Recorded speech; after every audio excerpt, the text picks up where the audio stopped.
Salut, je prends un petit moment pour vous présenter mon livre, mon premier livre. C'est un recueil de nouvelles, de récits et de poésies. Le titre, c'est Le Dévorator Imaginalis, le dévoreur de l'imaginaire. Il regroupe des histoires volées à des gens d'un café où s'infiltre un malin génie. Afin de démontrer la puissance de mes textes, j'ai demandé à un ami qui s'adonne à être un acteur de plus en plus en vogue, Marc-André Boulanger, de lire un de mes textes. Et il s'est prêté au jeu et le résultat est hallucinant. Je vous invite à découvrir sa lecture du texte caché. Je me suis caché. Je me suis caché dans la garde-robe, puis j'ai retenu mon souffle. Moi et ma sœur, on jouait. On jouait que le plancher était de lave. On riait, on sautait. Et on a brisé quelque chose. Rien d'important. Un rien du tout. Mais papa s'emporte pour un tout et pour un rien. Qu'est-ce que j'ai dit avec le jouage dans la maison, qu'il a rugi avec sa grosse voix. Ensuite sont venus les pas.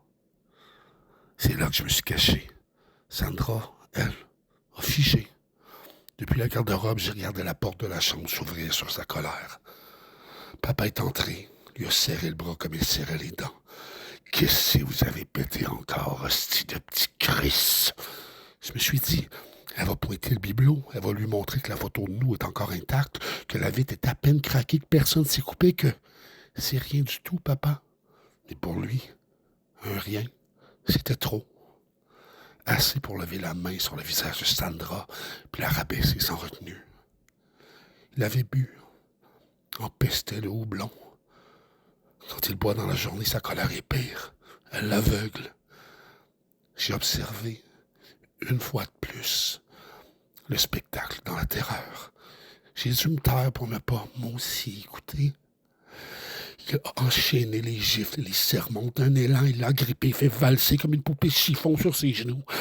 Il a baissé son pantalon. Je vais t'apprendre à être sage, moi, Chris. J'ai entendu sa main claquer la peau d'une petite Sandra. Claquer fort. J'ai vu son visage se crisper sous la douleur. Et lui, je l'ai vu sourire de sa violence. Elle a crié. Elle a promis de ne pas recommencer, même si on ne faisait que jouer. Je le jure.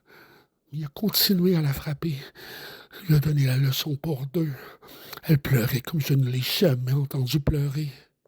Il a continué. Toujours plus fort, la main plus rigide, plus haute. J'ai encaissé les coups malgré la distance et l'ombre qui nous séparait. Quelque chose de nouveau a grandi en moi, a bouillonné. La rage. Je la sentais jaillir en moi, je la sentais monter, serrer mes dents. Avec elle, je n'avais plus peur. Je suis sorti de ma cachette en lui plongeant dessus les poings en marteau. C'est là que j'ai grandi.